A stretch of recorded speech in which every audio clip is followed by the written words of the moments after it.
Ladies and gentlemen, you are watching The Red Report. I am Chris Ridyard, and back on my side, on my team, by my side, my captain, Carl van der Watering. I've never been on any other team, mate. Yes. You're my impact sub. Yeah, not too bad. Are you well? The team's going to get bigger today, Carl. It's a very special end-of-season edition with fans of Barnsley FC and fans of The Reds Report. Are you excited about that? I like this. Slightly nervous, but let's see how it goes. What I'm going to do is I'm going to introduce a guest. They're going to come on. We're going to talk about something that they want to talk about. Me and you are going to get our opinion on it. They're going to go ta-ta, and then we're going to bring somebody else and we'll do it all again. How's that sound? Do we get a golden buzzer? If we like it, they can stay and they go straight through to the next season's show. Exactly. Spot on. Shall we begin? Yeah. You have to big these guests up. You have to introduce and big them up. To big them up. Yeah, no problem. Well, so first and foremost, Carl, we'll start with Carl Melville. So we'll introduce Carl Melville. He wants to talk about Never Say Die, really. Carl. Sounds about right, that. Oh. He's just connecting to audio. It looks like we've got Toby tight, but no Carl. It's a good start, isn't it? It'll still come. Hold on. I can see shadows.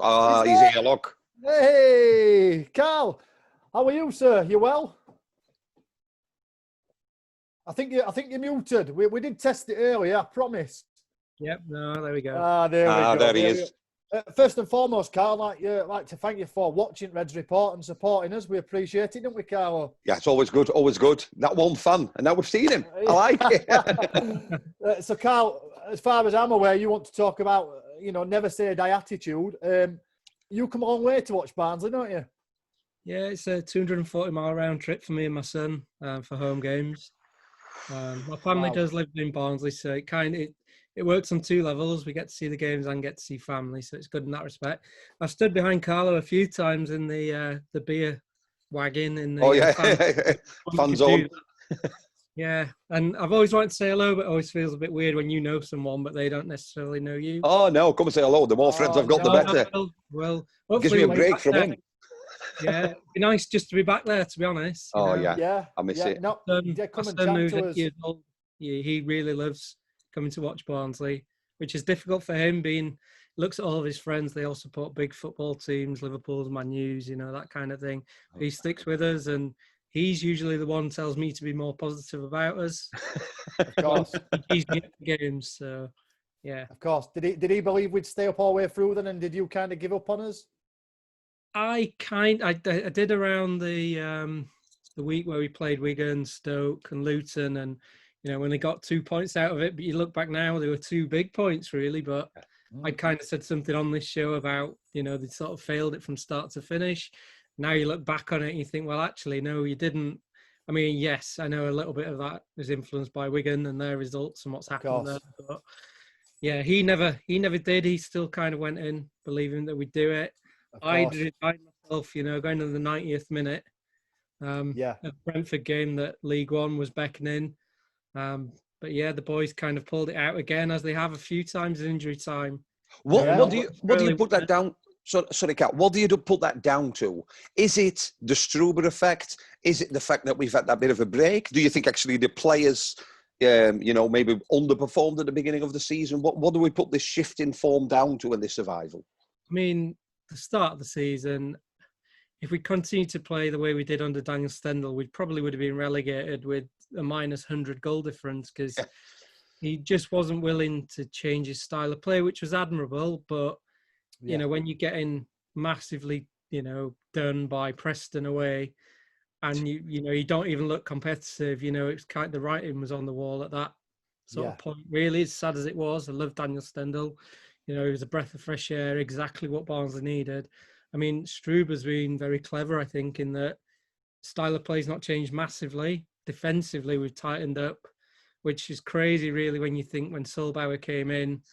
I remember the first game against Charlton, he looked massively out of his depth. He did, yeah, he did. How he stayed on the pitch that game, I'll never know. But thankfully he did, and then came into the next game, and he's just kind of grown from there. And I think that's probably give the team a lot of confidence that before we'd go behind and probably, we wouldn't come back. Whereas I think if you look back to maybe Bristol City at home, 2-0 down, I did actually say, and this is probably the only time I've been positive about us, but 2-0 down, I'd had car problems. I'd driven my car there, but the battery was having issues in the car park, and I had to wait for RAC to turn up about 15 minutes before the game.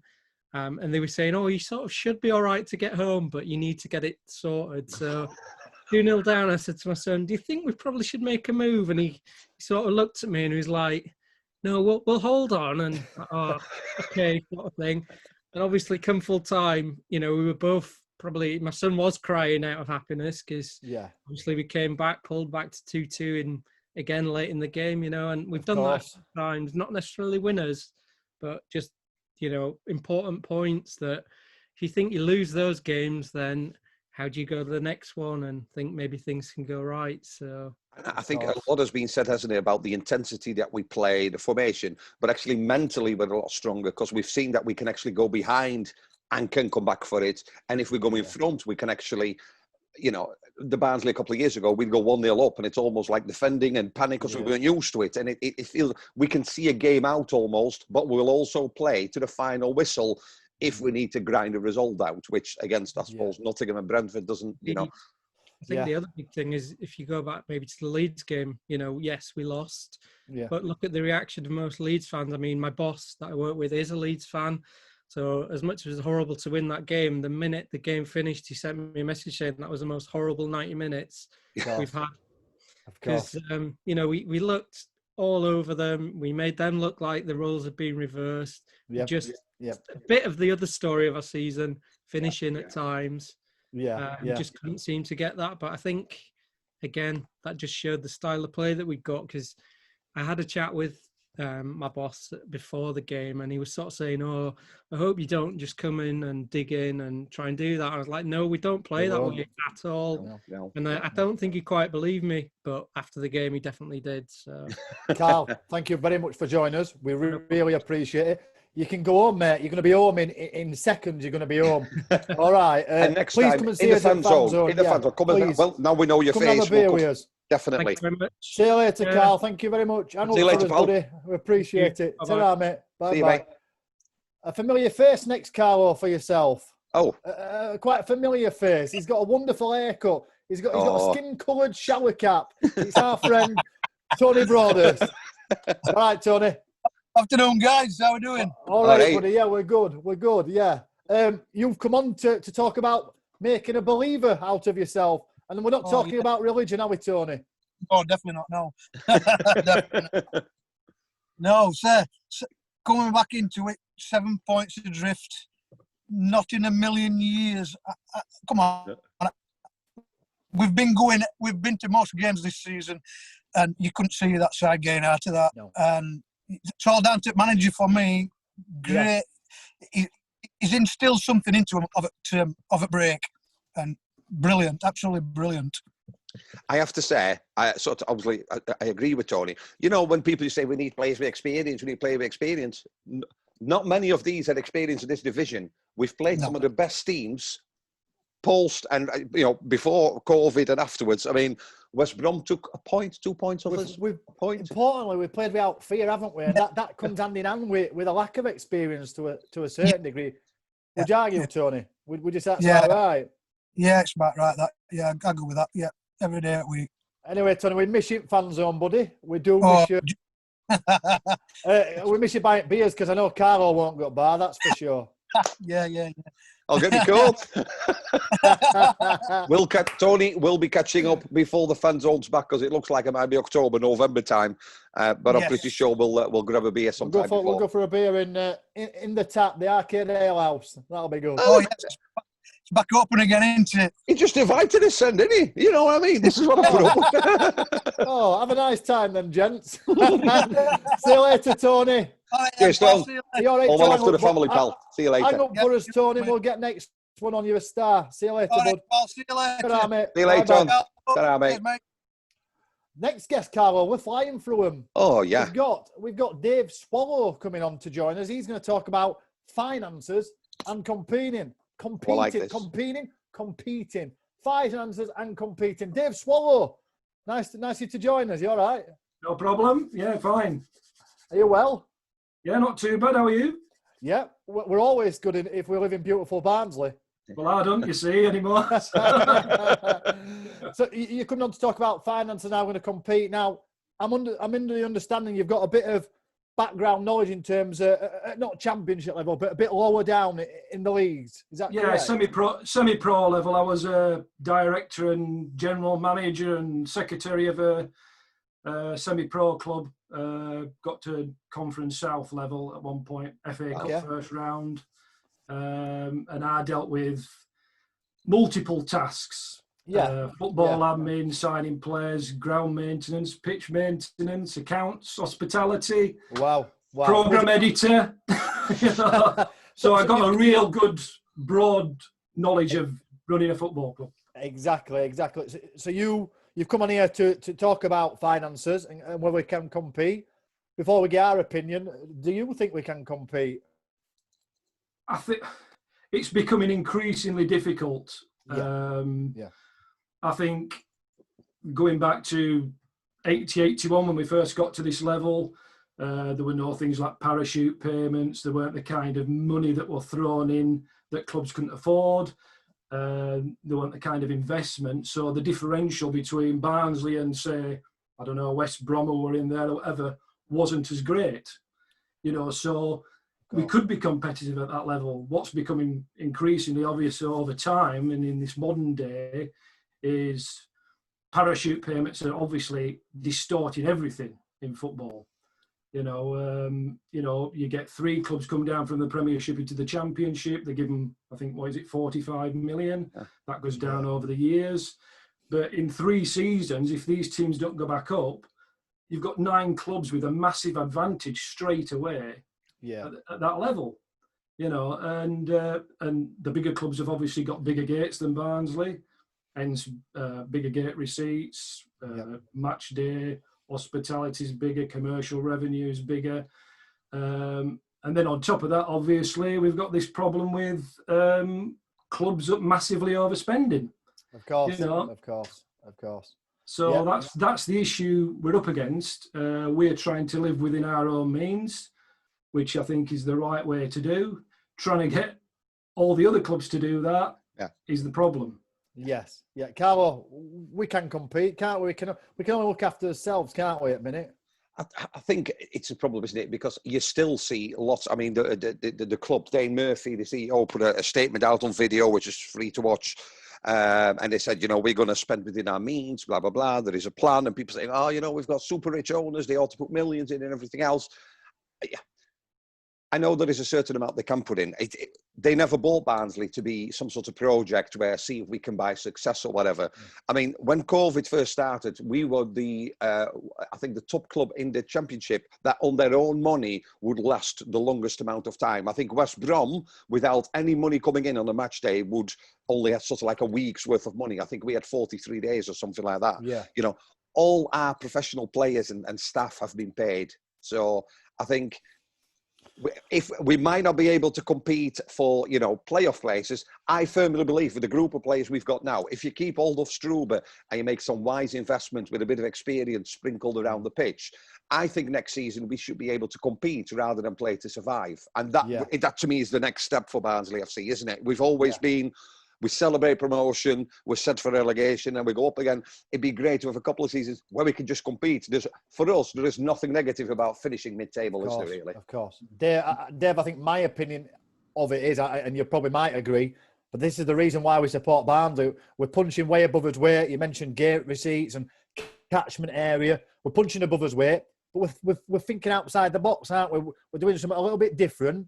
And I really, and I'm sure Carl agrees, I'm sure you do, enjoy watching players grow in front of us very eyes into men and then into players that can play at an higher level, be it with Barnsley or somewhere else. I'm not up for paying £35, £40 a ticket to watch Danny Graham, an absolute clogger. Do you know what I mean? I don't know if you agree on that. Yeah, I think I think obviously a lot of fans want us to be able to go and get experienced Championship players, that have done it, seen it, worn the T-shirt. We can't afford it. We just can't afford it.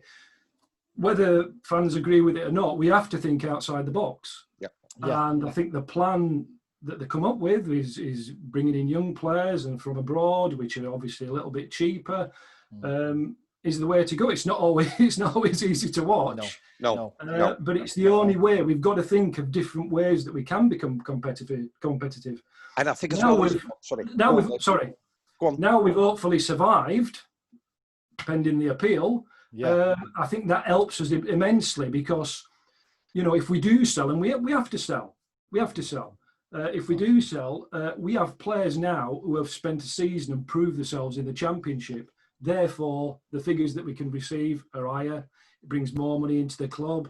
We can invest that little bit more. It would have been disastrous to drop down another league and start again. You're back to square one, aren't you? Dave, thank you very much for joining us. Really quickly, and don't forget, we did an interview for BBC Radio Sheffield on Saturday. It was half an hour of Sheffield Wednesday before us.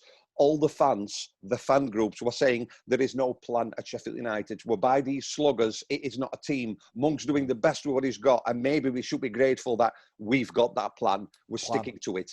And that at least I think, we can credit the board with that. Of course. Yeah. Dave, thank you very much for joining us. No problem. Thank you very much for watching the show and supporting us all season round. We appreciate it. Yeah, I love it. Love your show. It's great for people who are at a distance and feel part of the club and that. So it's fantastic. Thanks, Dave. Come back on another time and speak to us. Please do. All right, but if you hang up for us, we'll get next guest on. Thank you very much, Cheers, Dave. mate. Cheers. Thanks. See you later, pal. Ta-ra, mate. All the best. Cheers. Another guest for you, Carl. We're flying through him. This one is Oliver Baldy. He's a really nice gent, actually. Works in education like myself. Oh, He's here we gonna go. He's going Violate. to talk about the emergence of youth. So, Oliver Baldy, audio connected. Are you ready? I'm indeed. Just finished watching that Odo goal with Titanic theme behind it. The dance floor's all yours, Oliver, or Ollie. Talk about the emergence of youth this season. So looking at them last 8 games with Walton, Simowes, Styles, Odo coming in, Schmidt.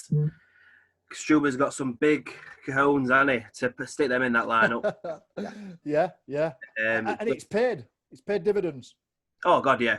I've literally been trying to find average age at team over the past 8 games. I think Sky had quoted it. I think after the Brentford game, it was an average age of 24, 25.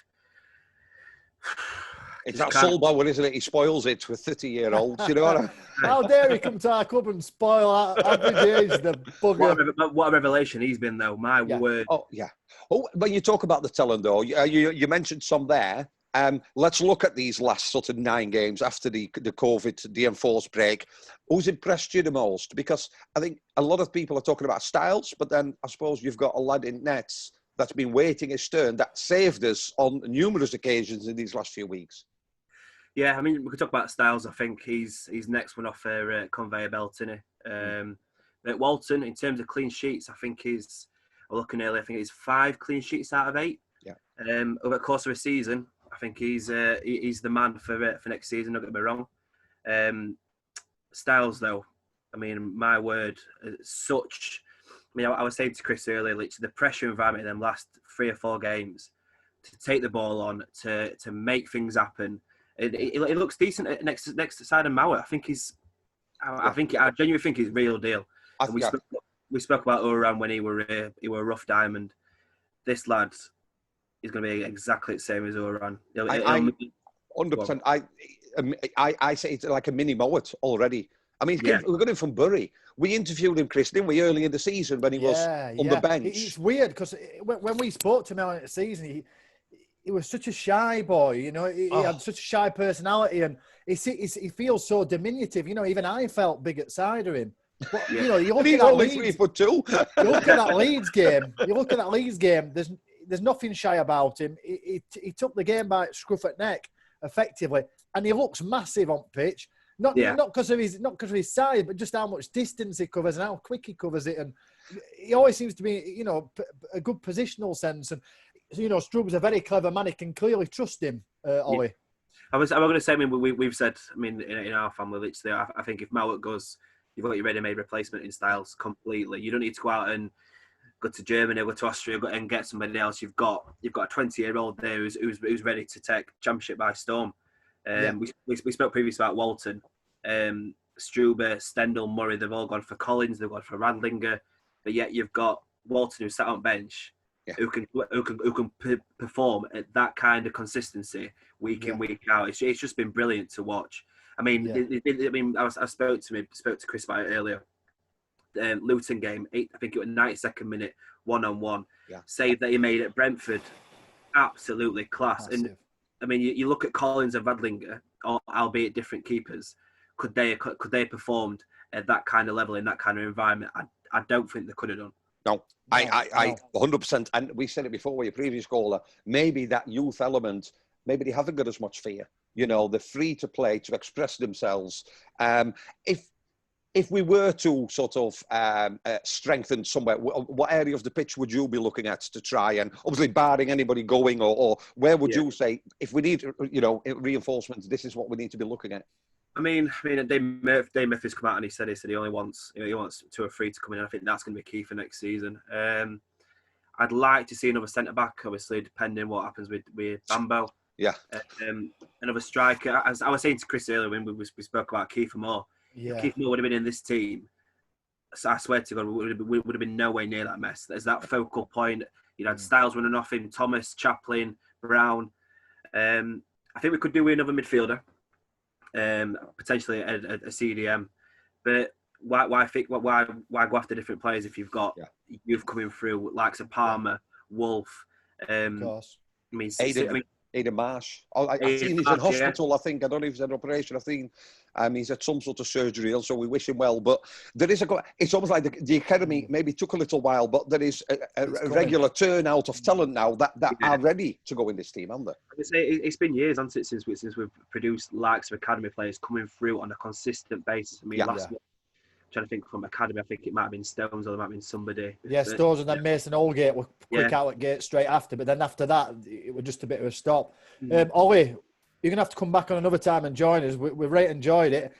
Thank you very much for listening to us. I know you listened to us on your way to match, don't you? Yeah, I was saying to Chris Cole, so we live in Everton in Nottinghamshire. It's about 45, 50-minute journey. It's the perfect time to listen to this episode. Saturday, literally, it gets you going before game. But yeah, honestly, content this season, guys, has been absolutely quality. So that's superb. Keep the good work up, guys. Yeah, thanks. We will do. Buddy. We really hope to see you soon at Oakwell. See you at Oakwell soon, and come back on and have another chat with us soon. Super. All right, buddy. Guys. All the best, matey. Ta-ra. See you later, bye. I wonder what this would have been like if we would have lost at Brentford. I know. Well, I don't think we'd have had many, but it's fun. It's fun. Lucy Dawn's going to join us now. Oh, yes. Our little protégé here, look. Lucy wants to talk about Patrick Schmidt. So, Patrick Schmidt, Lucy, what you got for us? So, Patrick came in summer last year. Didn't quite know what to expect from Patrick, considering he was supposed to be a replacement for Kiefer Moore.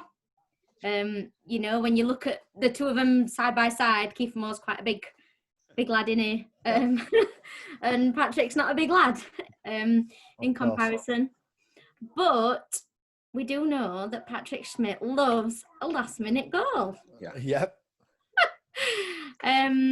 So let's go back to Millwall in December. Yeah, massive. Patrick Schmidt came on. I believe it was Luke Thomas that put the cross in, and Patrick Schmidt headed home the winning goal.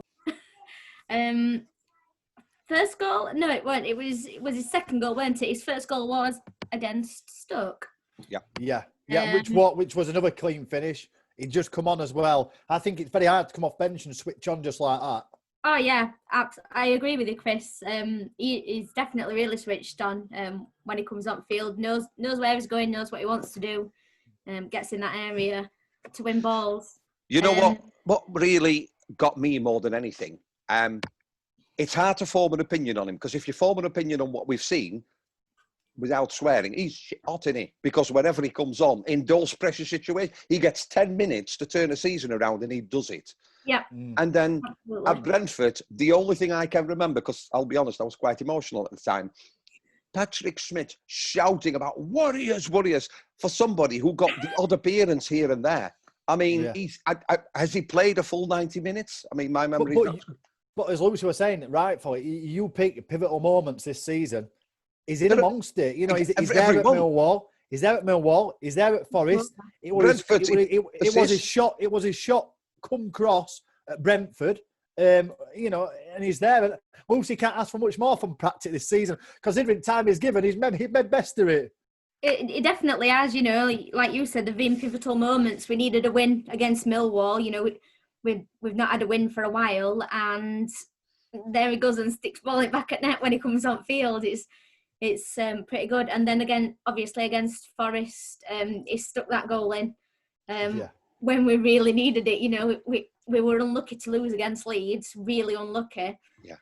And he puts a goal in, and I'm not saying he's solely saved our season, but he's definitely been crucial to saving our seasons by scoring them last minute goals. And I think there's a lot of talk about Woodrow. Obviously, he didn't score post the COVID break. After that, if he was to go, you know, we don't need to look. You know, you've got somebody there who's shown he can do it in this division at this moment, and he can handle the pressure. You'd need to maybe look at a backup, but you'd like to see, and I think he's deserved to get some more game time, because I'd love to see what he's able to influence matches early. Imagine if he comes on from the first minute, he starts and he scores early on, the pressure that takes off. Clinical, yeah. Absolutely. Yeah.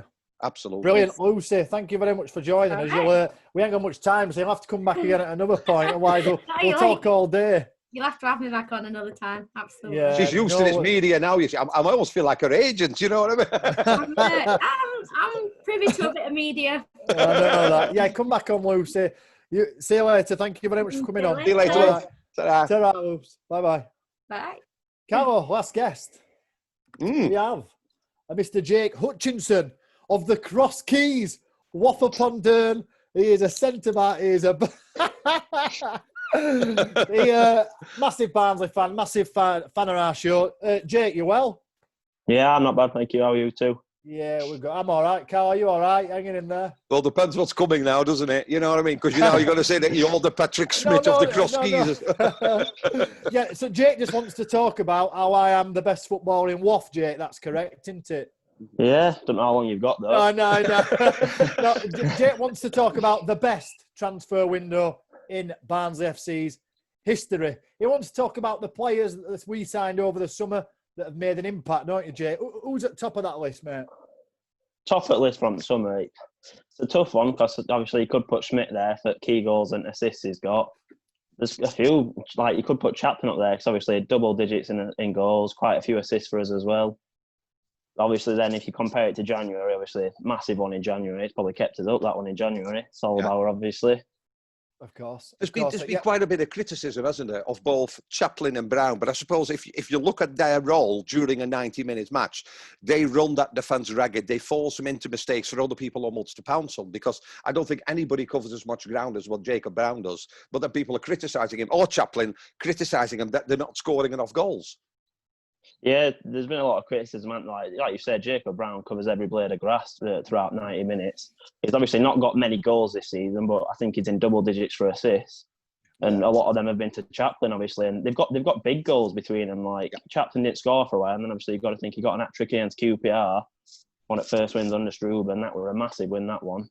Yeah. Jacob Brown is fourth in the league in the Championship for assists. Wow. So, coming straight off back, Jay, of the transfer market in the summer, Luke Thomas made an immediate impact at Fulham, obviously scoring the winning goal at home. And we've not seen much of him since. And I know Stendhal played him wide, and it almost feels like he's coming to his own this past 8 weeks centrally. Oh yeah, I think since resumption after lockdown, he's been a lot better playing centrally. Obviously, we saw it, like you said, an immediate impact start season, but then after that, he went a bit quiet for a few games. Yeah. Talking about the January window, then we've talked. I mean, Solbauer, signed him up. Everybody saying, "What's your thoughts on Rich Meyer?" I'll tell you mine. I was extremely frustrated that during, I can't even remember what match it was, that every set piece he took just landed either in Kendry, Worsborough, Darton, and they were playing in Luton. You know what I mean? But actually, when he then played centrally and they left away, he was all right, wasn't he? He was a really, really good partner in centre midfield. What's been your thoughts on him? Another January player we brought in. Well, there's been a few games where he's been really, really frustrating, and then there's moments in a game where you see that he's got the quality, And that's why it's so frustrating that he can go missing for so long. Yeah. I just feel like he gives a balance. So I think it's very easy as football fans to watch the game and watch the ball. And on TV, obviously, we've been watching an iPhone. We only watch the ball. You don't see the full picture. I feel that he clearly gives us some shape somewhere or other, an organisational sense. Would you argue, Carlo? It feels like he gives us some kind of balance, even if he's not on the ball. And I think a lot of people always think that midfielders and strikers should score, but they're also there to stop the other team building up. I suppose a bit like cross-keys, isn't it? You talk about your thousands and millions of goals, but you don't mention the midfielders that lay you off while you stood in front of an empty goal. You know what I mean? Of course. No, it's a good point. It's a valid point. But obviously, a lot of moving parts then, Jake, this season. Everybody seems to have contributed after the break. Clark O'Donnell signed him in the summer. Didn't contribute much before, and a bit of an enigma really under Struber. You know, when he played, he only played him for 45 minutes, pulled him off a few times off the pitch, and then not really had a sniff since. What's your thoughts on Clark O'Donnell? I think he's a really, really talented player. Like, you can see that just when he gets ball, he's really confident with ball at his feet. And like I said, there's been times where he's pulled off or like he's not been starting. And to some fans, I know like some other fans that I've spoke to, they've not been able to understand why he's not been starting, because he's really good. And obviously when it comes to defensively, he's very, very capable of that as well. Of course. It's almost like a new spine is already developing, where you think of people like Simowes, when you think of people, like Odor, you know, Jacob Brown. There's already, because they've had now, haven't they? They've had a season in the Championship. Everybody also, we want experience. They did all right under this sort of pressure, not playing for, 2-3 months, to come back in a schedule which was consistently Saturday, Wednesday, Saturday, Tuesday, Saturday, you know, to play like that against some of these teams, you know, it bodes well. What should we be aiming for next season then? You know, is it just to avoid a drop again, or should we be aiming higher now they've had this season? Well, I think obviously key aim's got to not to be get relegated, because obviously stay in that league and then you've got to build from there. But going on with Summit signings, it showed in January that if we go away from this policy and bring in someone a bit older, a bit more experienced, it does work. And you've only got to look at impact it's had on Anderson. Yeah. At the start of the season, obviously, you can see how shaky we were. And then since resumption, well... Did you say shaky there, Jay? I thought you said shaky. You said shaky, didn't you? Yeah, I thought so. Jake, thank you very much for coming on, buddy. Thanks for listening to the show and supporting us. We appreciate it. Yeah, good luck next season with the cross keys, because I know the 10 of you carrying a player, but best of luck. I might come and watch one day. Maybe we should have a cross keys special, Carlo. I'm on holiday that day. Thank you very much for joining us, buddy. You're all right to hang up now. I'll text you in a bit. All right, mate. See you later. Thanks for your opinion. Ta-ra. Bye. Carlo, what about that for an episode then? We've got through 6 fans of the Reds Report and Barnsley FC. We've got 3 minutes left, but it's been lovely to hear from them all. Yeah, I think, you know, whenever you spend, you know, your time that, you know, you could be spending with family or doing other bits, you know, we do this. We enjoy doing this. I think whilst people can't go talk well, we both felt it was important to put some content out so people could unite, albeit virtually, around YouTube. You know, I can't wait. You know, I can't wait till college is back open. We can have a weekly radio show. We'll have a weekly vlog like this, and then we can actually meet people at Oakwell again. But in the meantime, I think a huge thank you, especially post the COVID break, for people that have commented, that have subscribed. And I think, you know, as the team on the pitch will be back bigger, stronger and better next season. And we'll still be there. Bigger, better. Well, we'll not be bigger. Well, I hope not. I need to lose a bit of weight. We'll not be any stronger, but we'll be there next season in the fan zone, hopefully. Yeah. You know, it's so nice to hear people saying that they're listening on the car journey to the match, and it's just nice. We seem to be in a nice community where everybody's opinion matters, and we're all kind about that. And Carlo, it's been emotional. We'll have to see. Obviously, we are recording a few more of these. We've had the fans. We're doing another one with some people of the media and another one with some ex-players to see how they found it. But I think, no, it's been absolutely superb. I will speak to you shortly. I think we can bring this format back possibly once a month, maybe, when season Definitely. starts. We could do a month review, can't we? Lovely. Carlo, all the best, matey. Nice to see you. All right, pal. See you later. All right, buddy. Ta-ra, mate. Bye.